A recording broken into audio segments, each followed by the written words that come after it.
meeting to order. As far as the roll call, all BASWA members are present except for Mr. Juergens. On the wall is posted the Open Meetings Act and is available and accessible to the members of the public. Consent agenda. All items under the consent agenda are considered to be routine by BASWA and will be enacted by one motion. There'll be no separate discussion of these items unless a BASWA member so requests. Item A, approve agenda as submitted. Item B, receive and place on file all notices pertaining to this meeting. Item C, receive and place on file all materials having any bearing on this meeting. And item D, approval of the minutes of the regular meeting on December 2nd, 2024, as on file in the city clerk's office. Anybody want anything pulled off? If not, I move the items listed on the consent agenda be approved, accepted, and ratified as presented. Second. your vote, please. And that passes. You get a vote. Oh, that's right. Eddie? Yes? Yep. Is it 10? 10. 10-0. Okay. There are no public hearings or bids. We'll move on to resolutions. Resolution number 72, accepting the winning bid by Pruss Excavation Company and executing the notice of award and agreement between the agency and Pruss Excavation Company for professional services, including the construction of the BASWA South MSW Landfill. I move the resolution number 72 be passed and adopted. Second. So as everybody is aware, we're working on building the new landfill south of the current one. We split up into two parts. The first part we bid out was the actual cell construction, so this would be the dirt work. We got back one bidder, and that was Pruss Excavation. Their initial bid came back at $6.4 million. Engineer's estimate was $5.6 million. One thing that's a little different on landfills, most of us are familiar with street projects. We bid those out, right? We bid them out per unit. So what's a yard of concrete going to cost? What's a yard of rock going to cost, right? And at the end, we calculate how many of those we put in. You can calculate the price. On this, what they do is they bid it out for just a lump sum. So they just say at the end of the day, it's going to cost you $6.4 million, and we'll build you that cell in the landfill. A lot of it has to do with the fact that you're moving a lot of dirt, and nobody wants to go out there and try to count the number of trucks that are moving, or argue about is that a full load of dirt or half load of dirt, or is that wet dirt, or is that dry dirt, and that kind of stuff. And so that's why I usually just do by a lump sum. So what that then allowed us to do is to sit down and negotiate with Pruss on some of the items that were in there. Some of them, they just need clarification on exactly what we were asking for. There are some items we were able to change out the thickness of some pipes and some of that stuff. And so they came back with a price of $6.2 million. As you saw, the engineer's recommendation is obviously approve that award. There are not a lot of individuals who build landfills in the state of Nebraska. And so there's a kind of a limited pool to choose from. And so step one of building a new landfill is to approve this contract tonight and get Pruss here and get them started. How long will that take? We're hoping to have this done by October of 25. And start when? Maybe like yet this month. Okay. So 10 months? Yeah. Okay. Tobias, have we done business with them before? We have. They built one of the two cells, one of the last cells that are our current landfill. I don't remember if it was the last one or the one before, but yes, they have done some work for us in the past. Okay, great. The last company I think did the piggyback actually was that gentleman sold his business and retired. So that limits the competition even more. So. Other questions, concerns? If not, your vote, please. That passes. Yep. That passes 10-0. Now we have another resolution, resolution number 73, executing task order number 22 for the engineer-owner agreement between the agency and Burns McDonnell Engineering Company Incorporated for professional services, including engineering services for the development of the first phase of the BASWA South MSW Landfill. I move the resolution number 73 be passed and adopted. Second. So this contract is to hire Burns McDonnell to come out and do the construction oversight as the project's being built, both the cell construction and the site entrance construction that we received bids on Monday, or excuse me, on Wednesday this week. And so they'll come down, they'll be here for important events when things are being installed, when the liner's being installed, they'll ensure it's installed properly. Their contract's for $610,000 for construction oversight. Questions, comments? Seeing none, your vote, please. And that passes 10-0. We have no ordinances. Public forum. The purpose of public forum is for the presentation of any item by the general public to BASWA for consideration later date. No discussion or action will be taken by BASWA at this time. Anybody here for the public forum? Seeing none, there are no discussions or reports, so I would entertain a motion for adjournment. I move the meeting be adjourned at 7:05 PM. Second. And your vote, please. And that passes 10-0. Thank you.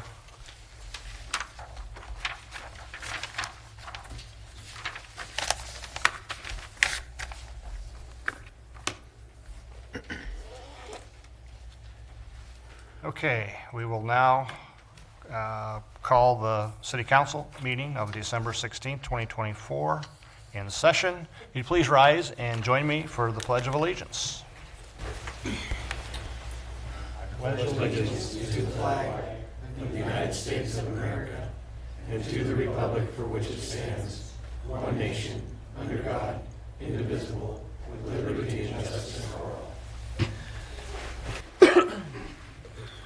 Make a note that all council members are present. Once again, the copy of the Open Meetings Act is posted in the meeting room and is accessible to the members of the public. Tonight, to start things off, before we go to the consent agenda, I would like to call up Director Murphy for, I think, a number of special events.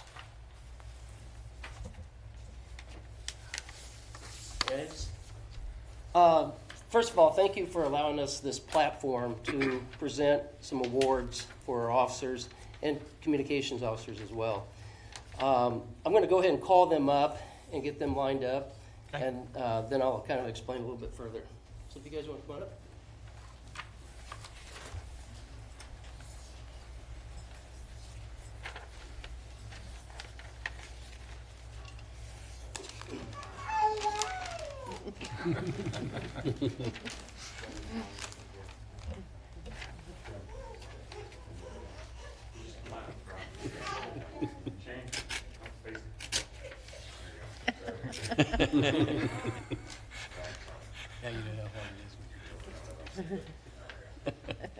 All right.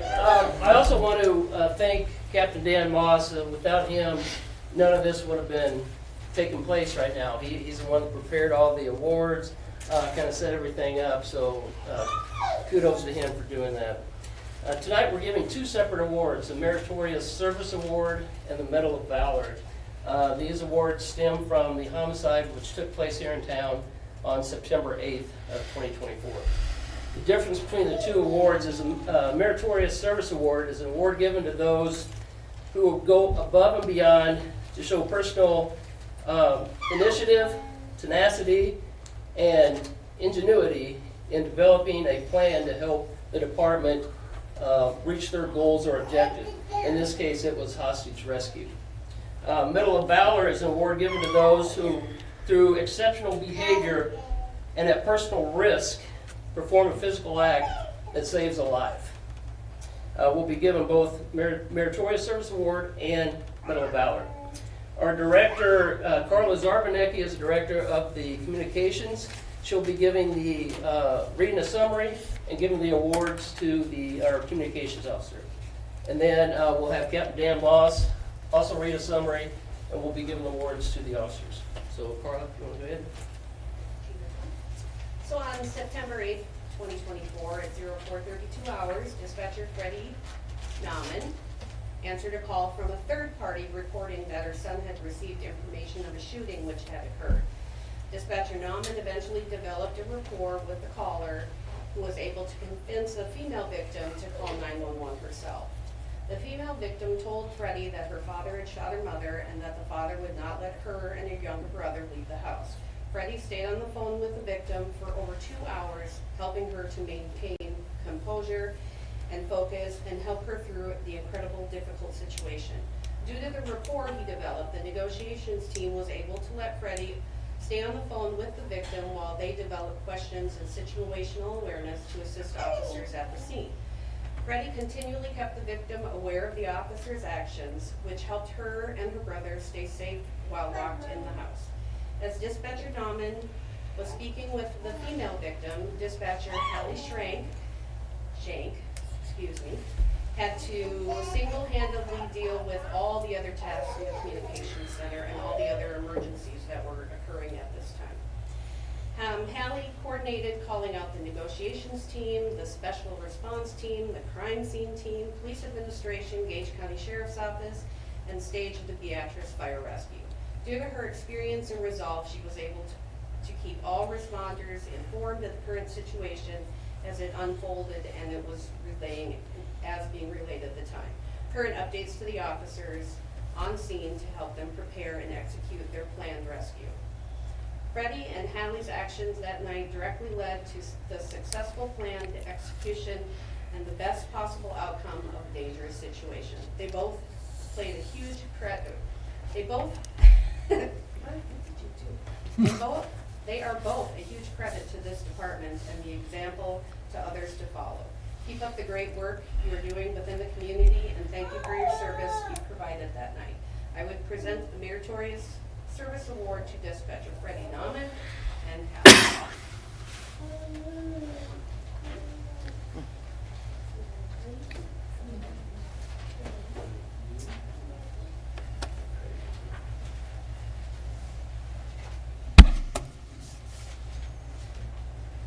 All right, Captain Dan Moss will bring the summary for the officers. All right. So at 0432 hours on September 8, 2024, officers from the Beatrice Police Department were dispatched to a possible homicide at 2212 Hillcrest Avenue.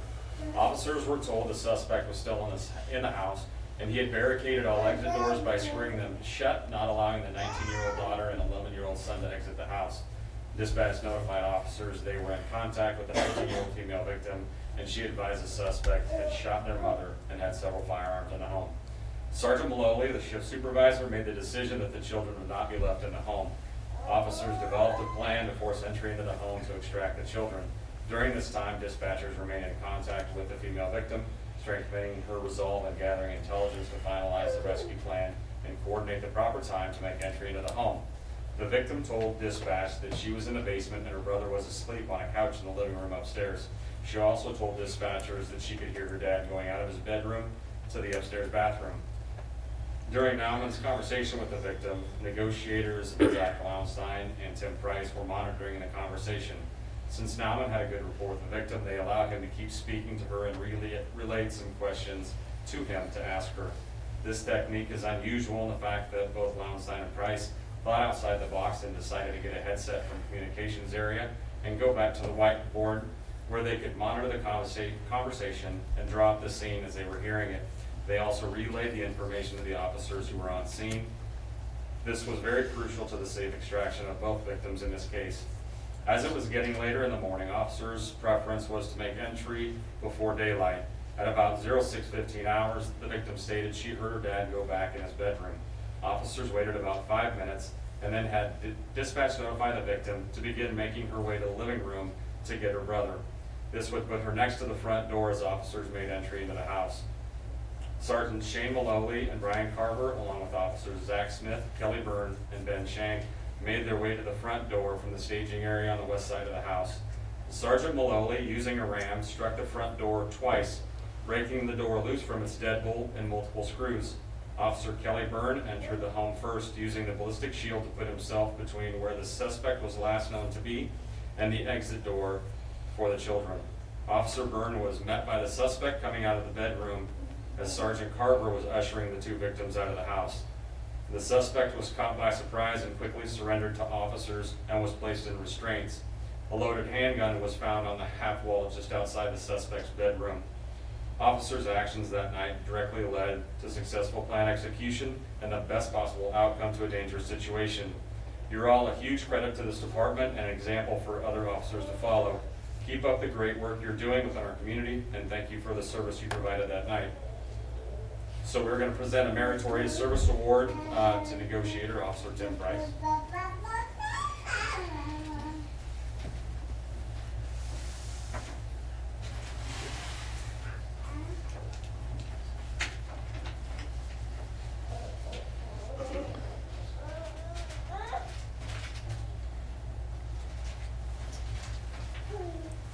to give the Medal of Valor to Sergeant Shane Maloney, Sergeant Brian Carver, Officer Zach Smith, Officer Kelly Byrne, and Ben Shank is in training in Iowa, so he was not able to make it here.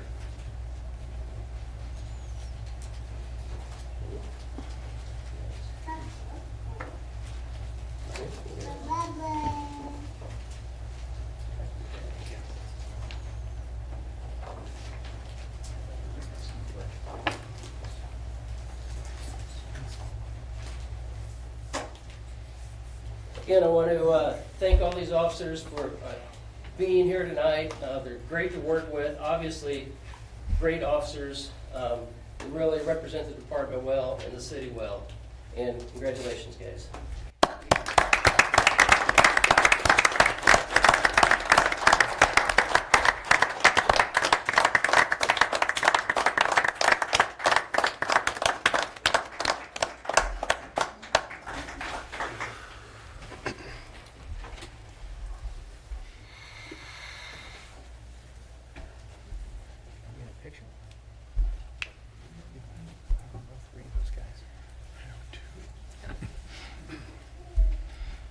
That might be a good thing. Might be a good thing. Again, I would just like to thank you all from the city council and the mayor's position. You guys hold a very special place and a very high protection for our city, and we wish we didn't have situations like what you had to face, but we know that we do. And so from us, a very heartfelt thanks, and thanks for everything you do each and every day. So, thank you. Thank you. Okay, we'll move on to the consent agenda. All items under the consent agenda are considered to be routine by the city council and will be enacted by one motion. There will be no separate discussions of these items unless a council member so requests. Item A, approve agenda as submitted. Item B, receive and place on file all notices pertaining to this meeting. Item C, receive and place on file all materials having any bearing on this meeting. Item D, approval of minutes of the regular meeting on December 2nd, 2024, as on file with the city clerk's office. Item E, approval of treasurer's report of claims in the amount of $710,405.11. Item F, approval of BASWA report of claims in the amount of $264,897.01. Item G, approval of write-off of ambulance bad debts. Item H, resolution number 7458, appointing Dana Hido to the Beatrice Plus Advisory Board. Item I, resolution number 7459, appointing Mitch Dinas to the Community Redevelopment Authority. Item J, resolution number 7460, appointing Tim Fralin to the Planning and Zoning Commission. Item K, resolution number 7461, reappointing Rodney Aiden to the Planning and Zoning Commission. Item L, resolution number 7462, reappointing Alan Fetty to the Planning and Zoning Commission. Item M, resolution number 7463, adopting various changes to the City of Beatrice and the Board of Public Works Employee Health Plan changes for 2025. Item N, resolution number 7464, executing the agreement between the city and Dr. Donald T. Rice, MD, appointing Dr. Donald T. Rice, MD, as the Physician Medical Director for the Beatrice Fire and Rescue Emergency Medical Service Program. Item O, resolution number 7465, approving the construction contract award for the project number 003 in the amount of $24,500 as part of the CDBG owner-occupied housing rehab project number 21 HO 36035. Resolution number 7466, approving the construction contract award for project number 010 in the amount of $15,307 as part of the CDBG owner-occupied housing rehab project number 21-HO 36035. Resolution number 7467, approving the construction contract award for project number 026 in the amount of $24,999 as part of the CDBG owner-occupied housing rehab project number 21-HO 36035. Resolution number 7468, executing the request for reconveyance and the deed of reconveyance along with all other necessary documents to terminate the deed of trust for the sidewalk improvement loan agreement dated August 31st, 2020 between the city and Daniel Witowski and Mary Witowski. Resolution number 7469, granting Joseph Bilsbach and his designees permission to serve alcoholic beverages upon the city property located at the West Scott Street Ball Fields on Saturday, June 21st, 2025, from 5 a.m. to 6 p.m. Item T, resolution number 7470, allowing digital on-premises Keno lottery tickets as part of the city's Keno lottery. Item U, resolution number 7471, executing any and all documents necessary and to take any and all action necessary to terminate the master service agreement with Alert Sense, known NOA, NK, also known as Connexus. Resolution V, resolution number 7472, executing the agreement of professional services retaining JEO to perform MS4 compliance assistance service and create an annual report for FY 2024. W, resolution number 7473, executing the agreement between the city and Southeast Nebraska Development District, also known as SEND, to retain SEND to administrate the Nebraska Department of Economic Development Rural Community Recovery Program Grant, 23-RCRP-039. And item X, resolution number 7474, accepting the bid and executing any and all documents necessary between the city and Plymouth Electric Incorporated to supply energy-efficient lighting equipment for the Energy Efficiency and Conservation Block Grant, known as EECBG. Anybody want anything pulled off? Oh, Oh, okay. Anything else? Might be the longest consent agenda I've ever seen. We're missing 2 letters and we'll be done. That's right. Okay, Mr. McLean. I move the items listed on the consent agenda with the exception of item O be approved, accepted, and ratified as presented. Second. Your vote, please. That passes 8-0. I move that item O listed on the consent agenda be approved, accepted, and ratified as presented. Second. Okay. okay, I don't have a problem with this. I'm voting for it. We had several of these on here. I think it's a great program, and we've done it numerous times over the last few years, but we do have an audience, both here, some here tonight, but we do have an audience that watches this live and watches this on YouTube, and I just thought it was a great opportunity to have it explained and what the program is. Yes, so this is our owner-occupied rehab grant that we received in 21, 22, somewhere in there is when we were awarded. We were awarded about $450,000 to make repairs to just that owner-occupied properties in town. We've been working with SEND. They're doing the management on it. It's taken us a little while to get to this far. Part of that has been the fact that they've had some turnover in their staff, but everybody who applies for this program has to be qualified. And so the first thing SEND has to do is review all of their financial documents to make sure that they're eligible on the income level. And then SEND comes out and inspects their house, kind of makes a list of items that would be eligible under this grant, goes out and looks for contractors. The contractors, there's not much of a registration process. So if anybody's out there is interested in doing that, contact myself, contact SEND. It's a fairly quick registration process, but they have to be registered. They then can apply. One of the things you'll probably note is the grant goes to $24,999 because it will not do anything over $25,000. So that is the maximum amount you'll see as $24,999. And then yes, tonight we had 3 of them come through. We have a housing committee that reviews them, make a recommendation to this body, then this body approves. Under this grant, we're not allowed to know the applicant, and we're not allowed to know the location of the house until after everything's approved, because they don't want anybody to be biased by who is applying or by the location of the house. So that information is withheld from us. I don't have that information. Nobody at the city has it until after everything's approved. Then we're able to get that information if we so desire. Yeah, thanks so very much. It's just, it's a $25,000 grant.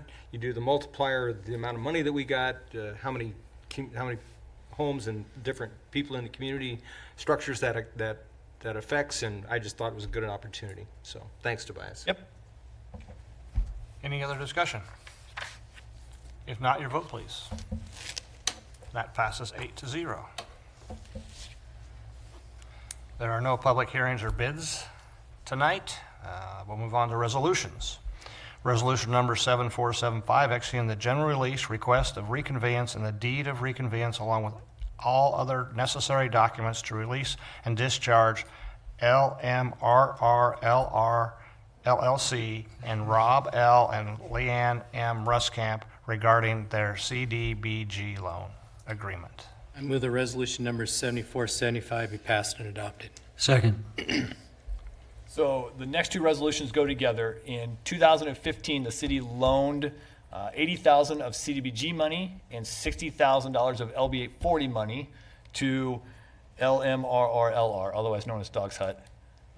As part of that agreement, in 2021, we signed an extension, gave some additional time to make their payments, but they have satisfied all the loan terms. And so tonight, we're asking to release all the collateral and to write these, to close out these these loans, as again, they've satisfied all their loan terms. So the first one before you is the CDBG loan application, and then the second one is the LB 840 loan.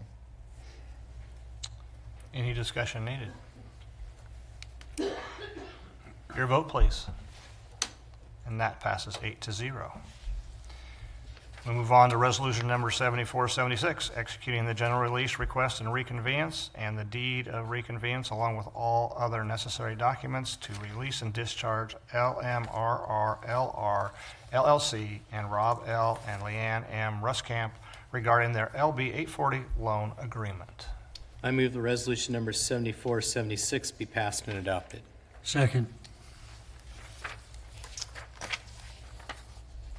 Same thing we just talked about. This is their LB 840 loan, but they've satisfied all the terms of this loan as well.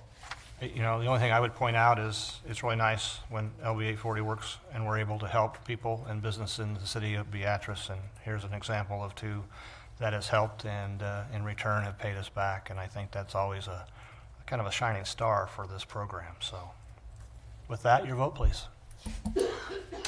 That passes 8-0. Okay. Resolution number 7477, executing the service agreement with Merchant McIntyre and Associates, LLC, for the purpose of retaining Merchant McIntyre for services related to finding and applying for competitive and discretionary grants on behalf of the city. I move the resolution number 7477 be passed and adopted. Second. So as a little bit of background, it was just over a year ago, right? We brought the first Merchant McIntyre agreement. We signed for about 3 months to kind of get a feel of what they would be willing to offer us. They kind of went through a rubric with us as to what they thought we'd be able to apply for. And then ultimately this body agreed to sign them on for a year. In the last year, so in 2024, they were successful in 3 grants for us, totaling $21,655,917 of federal funding. Obviously, everybody's aware of the RAISE grant and the $21.4 million there. They also were able to acquire the Safe Streets and Roads for All, so the SS4A. This is our planning grant that has to do with our ADA compliance. That's about $106,000. And then they also received the Assistance to Firefighters grant for about $160,000, and that grant will enable us to buy new hoses and nozzles down at the fire station. And so all of those grants are in various stages of activity at this point. 2 pending items that we have from 2024 right now is congressional direct spending. So Senator Fisher put in the spending bill $782,000 for new 911 equipment. That is going through its budgetary process at the federal level, which you can imagine takes a little while to get through. But it's in there. We'll see if it stays through all the rounds. And then we have the EPA Brownfield grant application that's currently pending for just over $3 million. As for 2025, a couple of things we've identified with Merchant McIntyre for next year. Again, congressional spending. direct spending, we'll again see what we can, if there's anything there we can do. There's a USDA grant for rural business development that we're looking at to see if there's something that might be worth going after there. FEMA has a fire prevention and safety grant we're exploring. We have the Safe Streets for All. So we originally had to do the planning grant, and we did that back in 2022. We're on the finishing edges of getting that grant done. I would expect the final plan to be presented to this body in January, February. Then with that plan, you can go back and do an implementation grant to actually do some construction project. And so we'll look at applying for a construction project in 2025 through the Safe Streets for All. We have the NEA Our Town grant. We're looking at that one for maybe some help with the welcome signs. And then we also have the Brownfield grant is on there as well, again in 2026, depending on, regardless of what happens with the first round, we know we have more down there to clean up. And so best case scenario, we're applying for our second grant in a row there. But those are a couple we've identified early with Merchant McIntyre. What they have proposed to us, again, is another one-year contract through all of 2025 at the same rate at $8,000 per month. That was maybe one of the best decisions we made in the last 12 months, I think. I just wanted to know if you're going to take credit for keeping it at $8,000 or not. Tough negotiations there. It went smoother than I thought it would go. That's good. That's good. Anybody else? One thing I would mention, I think it should be noted when we were talking to the federal government with the RAISE grant, their help with the planning grant is we are probably one of very few in the nation that have actually going to have it completed, I believe is what they said. With grant money being available and us out of the, I guess the horse out of the chute ahead of schedule, I would say that that's going to be probably bode very well as we look at how we put the Safe Streets for All plan together. Yeah. So, you know. And at that, in a similar meeting, the NDOT meeting, they were very, very complimentary about the city staff and all the work that you guys did to get that RAISE grant, preparatory stuff for them. So obviously we always appreciate everything you guys do there. In early January, we'll have I think at least a period during the discussion report to talk about what we've done in the last year or two. I think we'll be very surprised at how much grant money we were able to attain, and so stay tuned. Not going to ruin the surprise. All right, your vote, please. That passes 8-0. That's surprising. All right, no ordinance. The purpose of the public forum is for the presentation of an item by the general public to the City Council for our consideration at a later date. No discussion or action will be taken by the City Council at this time. Anyone here for the public forum? Seeing none, move on to discussion reports. City Administrator's monthly report. I didn't forget you this time. I appreciate that. So to update you on a few things, as was mentioned earlier, we have the CAS initiative or the Downtown Reroute Project. Tomorrow we have interviews. So again, NDOT went out and did an RFQ. Because the NDOT's managing the project for us, they're administrating. So they did the RFQ. They got back 2 responses, one from JEO, one from Olson's. Those are the only 2 people that responded to it. And so we're interviewing both of those firms tomorrow. And so hopefully with some time in January, might be February based upon the size of the contract, bring back a contract for you for engineering services for that project, moving that one forward. Paddock and Lincoln school sites. So Lincoln school sites, James and I met with the engineers last week. We got about 30% plans, so that one's moving right along. Paddock, JEO is struggling to get their survey crew out to Paddock to go survey it. And so they've got a couple guys on paternity leave, and so they're trying to get somebody out there to survey it. He tells me that once he gets it, he'll turn the information around as quickly as he said he would originally. It just means longer hours for him. So that one's moving along there. And then Lincoln Street, 25th to 27th, we reviewed 60% plans the last week or so. Things are coming along there. JEO's hoping to have that project wrapped up and to us hopefully by the end of this year, this calendar year, which would mean we'd be ready to go out for bid in early January, February to try to get a construction cycle that lines up with school being out. So that's the plan. Questions?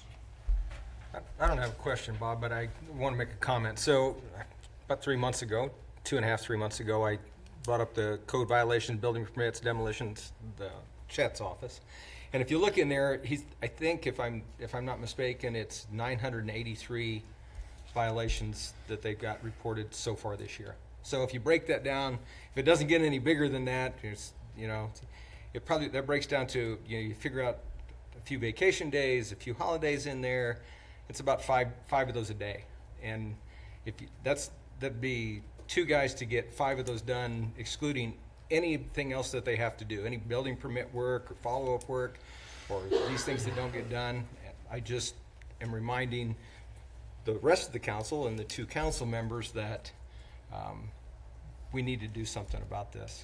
So we need to address it in some manner. And Tobias and I have had several conversations about it, and I know that he's working on it. Chet's office is working on it, but I'm a firm believer that they need more staff there, and I'm going to be pointing that way in the budget year. So, just a reminder.